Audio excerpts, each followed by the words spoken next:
Lah, kemanain log 2, 3, 4? Ya, emang sengaja. Nanti aja bahasnya ya. Kita kilas balik habis yang satu ini.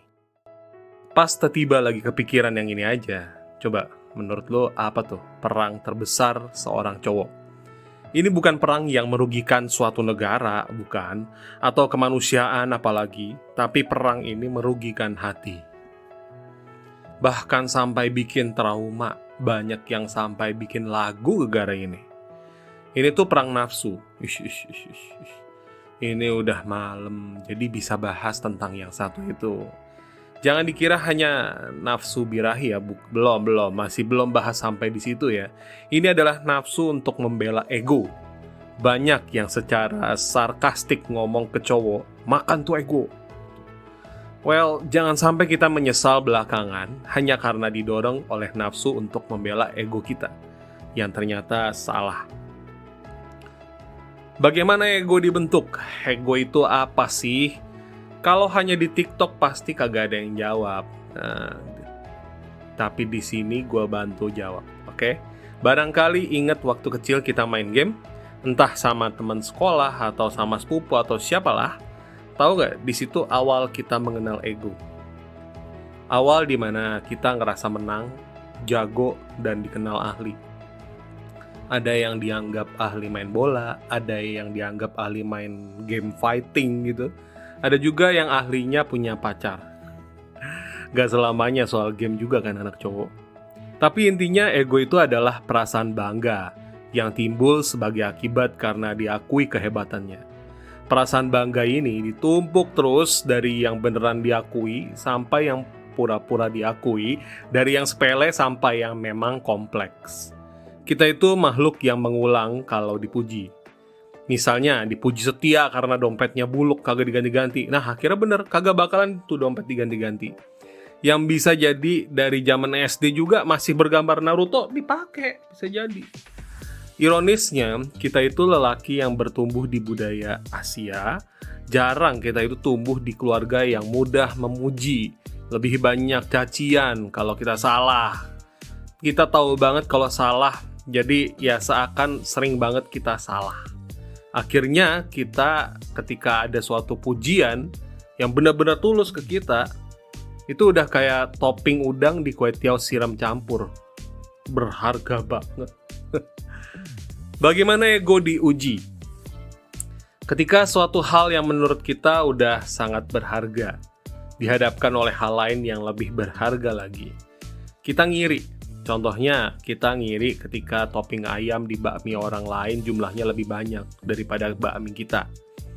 Tunggu. Lebih parah lagi ketika kita kira yang di mangkok kita udah banyak. Padahal ternyata ada yang lebih banyak. Ya. Kondisi ketika kenyataan yang kita anggap berharga dihadapkan pada kenyataan baru. Reaksi kita adalah ngiri. Tunggu. Jangan kira orang yang ngiri itu pasti defensif. Nggak selalu. Ada yang bereaksi ambisius, ada juga yang emang bereaksi defensif. Coba, gimana reaksi Nobita ketika dia kira berlibur ke Hokkaido itu udah keren. Si Suneo cerita dia ke Florida sama pamannya. Gimana tuh? Dia ngebohong. Entah dia bilang di Hokkaido ketemu artis dan makan bareng lah atau apalah. Yang jelas dia nggak mau mengakui bahwa Suneo emang lebih kaya dan mampu daripada dia. Ujung-ujungnya pelariannya adalah ke Doraemon, ya kan? Supaya dia bisa nampak lebih kaya dan mampu lagi daripada Suneo. Dalam kasus Nobita dan Suneo ini tahu nggak yang paling bisa bertumbuh jadi man of honor siapa? Giant. Dari awal itu Giant jarang banget loh pamer. Dia selalu dengerin Suneo dan Nobita. Dan siapa yang bisa nunjukin lebih lagi, Giant tantang balik. Biar tahu jujur apa enggaknya. Tapi Giant kagak sirik sama sekali sama mereka berdua. Walaupun ya Giant cenderung oportunis, minta diajak. Ini lain case ya. Ntar log-log berikutnya ada tentang sikap oportunis. Bagaimana ego dipertahankan? Ketika suatu hal yang menurut kita udah sangat berharga dihadapkan oleh hal lain yang lebih berharga lagi, kita bakal berusaha untuk membuat ego kita seakan-akan tetap lebih baik dari punya orang lain. kita ngebohong, kita membuat cerita-cerita sendiri, yang akhirnya membuat kita punya defensif yang ketahuan sama orang lain. Dibilang tukang bohong lah, dibilang keras kepala lah, dan seterusnya. Kita akan mempertahankan dengan suatu cerita-cerita bohong lainnya, atau semakin memperbesar-besarkan diri. Nah, disitulah cara ego kita dipertahankan. Apakah ini hal yang baik?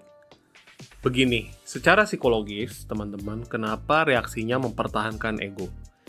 Mempertahankan ego itu gunanya supaya diri kita ngerasa lebih nyaman, lebih enak, dan lebih gak kesel, lebih gak merasa terserang. Pada dasarnya reaksi itu muncul karena mengurangi rasa tidak nyaman seperti itu. Tapi kemudian mungkin berbagai macam cara orang memberikan reaksi dari ego yang diserang ini. Ya, ketika ego itu ditantang, seseorang akan merasa terserang. Apalagi cowok. Cowok tuh cuma punya ego yang diperjuangkan terus-menerus. Buat dia, ego itu adalah hal yang perlu banget dipertahankan. Gue jadi inget kisah film tentang Iron Man. Tahu dong kalian Iron Man, ya. Iron Man ditantang sama si Captain America. Katanya, lepaslah baju zirah lo, baju Iron lo. Kemudian lo siapa? Kata si Iron Man, orang kaya yang dermawan dan jenius. Gitu aja. Ya nggak salah sama sekali. Jadi di setiap orang memang, apalagi cowok-cowok, akan punya suatu ego yang dia pertahankan dan dia banggakan sebagai bentuk identitas diri dan harga dirinya.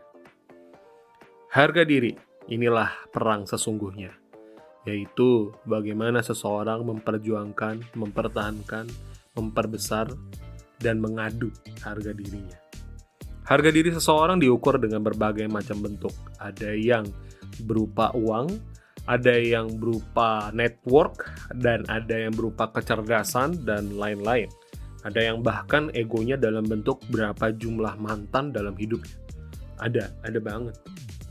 Tapi mungkin lepas dari cewek juga punya ego, cowok punya ego seperti ini yang benar-benar menjadi hal yang sangat dia pertahankan banget, hal yang sangat dia perjuangkan banget.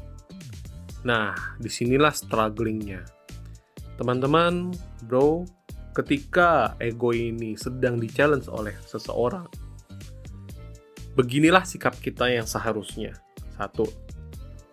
Terbukalah dan terimalah ketika memang orang lain punya harga diri yang lebih tinggi dan lebih baik dari kita. So, hal pertama yang menurut gue paling sulit adalah menerima. Bukan menerima kekalahan, bukan. Menerima bahwa kita masih punya ruang untuk dikembangkan lagi. Nah, ini nomor 2-nya. Ini adalah nomor 2-nya, yaitu memperjuangkan pengembangan lebih lanjut dari yang saat ini kita miliki. Semakin teman-teman ngerasa harga diri teman-teman kurang tinggi atau kurang dipertahankan, maka teman-teman semakin punya ruang untuk mengembangkan itu. Jika misalnya yang Anda pertahankan adalah katakanlah networking, ada orang yang punya network yang lebih luas dari kamu, tugasmu adalah perluas lagi networknya kalau begitu. Kembangkan lagi, malah tidak cuma memperluas, mungkin memperdalam. Lebih banyak lagi orang-orang yang unik-unik yang ada di sekitar kamu. Nah, atau jika kamu misalnya kalah dalam peperangan yang kamu anggap sebagai harga diri sebelumnya, ya kalau gitu ubah saja egonya, ubah saja harga dirinya. Mungkin kamu punya harga diri yang lain, hal yang belum pernah kepikiran sebelumnya. Sering banget loh ada orang-orang yang dia kira dia punya harga diri di sisi A, dan ternyata kemudian dia punya harga diri yang lebih tinggi yang dianggap orang gak ada matinya deh. Ini orang paling jago nih kalau begini. Saya ingat teman saya ada yang bilang, semua cowok tuh selalu ada sisi gantengnya. Dia bilang si Anu, sisi gantengnya tuh ketika dia nyanyi. Ada yang bilang si ini mah gantengnya kalau dia lagi ngelucu. Nah teman-teman coba temukan, mungkin kamu punya harga diri lain yang lebih menunjukkan nilai kamu. Bagaimanapun itu dan apapun itu, yang terpenting adalah nomor 3. Buatlah harga dirimu indah. Bukan buat harga diri kamu menjadi jahat, keras, atau tidak damai sama sekali. Oke, buatlah harga dirimu selalu indah dilihat orang lain. Seperti bagaimana kita melihat suatu hal yang bernilai, alam semesta, misalnya gunung, rumput, pantai, dia akan selalu indah dan bernilai. Gak pernah dia jahat. Oke, good luck.